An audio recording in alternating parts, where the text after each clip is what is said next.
Chapter 6: An Irresistible Challenge. The afternoon classes continued to make Anlin drowsy, but after the morning classroom turmoil, he didn't dare to doze off in class anymore. For Anlin, the only interesting thing in the afternoon was the class president election. This election was presided over by their homeroom teacher, Lin Xiaojian, who was also the senior student of this freshman class. He had a refreshing and handsome appearance that instantly attracted many fangirls in the class. The class president position was determined by a democratic vote, and candidates could campaign directly on the stage. Xian Yuancheng's campaign speech was brief and straightforward, with just one sentence. "You are all the top talents among this year's freshmen, so your class president must be the strongest among them, because only then can they be worthy of this position." Xian Yuancheng's speech, which praised his classmates and himself, proved to be quite effective. In the end, after a fierce competition and with Su Qianyun choosing not to run, Xian Yuancheng won the class president position with an overwhelming majority of votes. After school, Xian Yuancheng, the newly elected class president, approached Anlin. "Is he coming after me so quickly?" Anlin wondered. He thought that Xian Yuancheng, as the new class president, might want to assert his authority over the class and show dominance over the class's unique member. "This class doesn't allow for any waste," Xian Yuancheng said in a calm tone. Anlin thought it was as he expected. However, his anger was diffused by Xian Yuancheng's next words. "So, Anlin, you must work hard. If you encounter any problems in your cultivation, you can talk to me.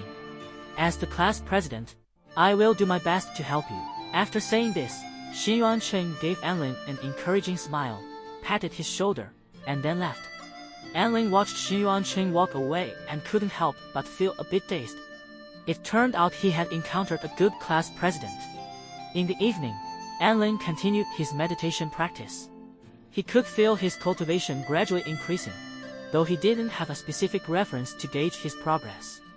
He knew that rushing his progress wouldn't yield good results, so he hoped to break through to the fourth stage of the Dell body as soon as possible with his own strength. The next day, Anlin, who wanted to quietly cultivate as an ordinary immortal, found himself in trouble again. A student from another class handed him a letter. The envelope had two bold words written on it: "Challenge letter." When Anlin saw those two words, his heart skipped a beat. "What's going on? Have I offended someone to the point where they're challenging me?" With a sense of unease, Anlin opened the envelope and read its contents. "Anlin, the Taoist with boundless potential, recommended by the true God and one of the three prodigies of our generation. I am Lu Debao, the class president of the 100th class. I dare to challenge you to a duel after school in front of the teaching building garden." The beginning of the letter was relatively normal, but the tone took a sudden turn at the end. "If anyone refuses this challenge, they are a coward without guts. I've already informed all the classes about our impending duel, so there will be many students present. I hope you won't chicken out.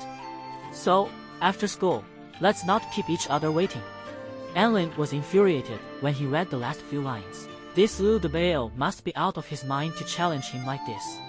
Lu Debao had just become the class president of the 100th class, and defeating a freshman from the first class would undoubtedly boost his reputation. In the entire first class, Anlin was perhaps the weakest student, and Lu Debao had chosen him as his opponent because of this. Anlin was different. He had weak cultivation and was a prominent figure among the freshmen.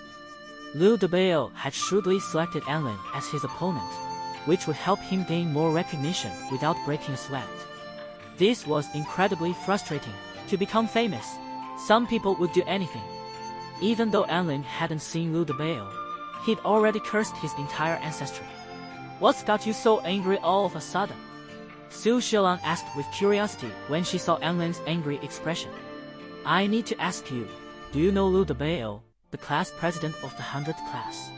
Anlin asked with a serious tone. "Oh, you mean the gilded class's class president? I wouldn't know someone like that," Su Xiaolan said without realizing that her words had deeply hurt Anlin. Anlin swallowed his sadness and asked, "Why is the 100th class called the gilded class?" "It's simple. The students in that class are here to make connections in the immortal university, not for actual cultivation, Su Xiaolang explained casually. Although our university attracts most of the geniuses from the 9 realms, there are also some mediocre students who get in through connections. They come here just to get a diploma and brag to others that they're high-achieving students. Hearing this, a glimmer of hope ignited in Anlin's heart. So, what's the usual cultivation level for their class president? It's hard to say. The class president of the gilded class probably doesn't get elected based on cultivation level. It's more about their connections and support. I guess their cultivation is around the 2nd to 4th stage of the Dell body, but they're probably not genuine cultivators. I doubt our university would admit someone who can't cultivate, Su Xiaolang replied. Anlin's lips twitched. It seemed like this challenge was more about a power struggle between the most well-connected students of the immortal university. May I ask why you're so interested in this?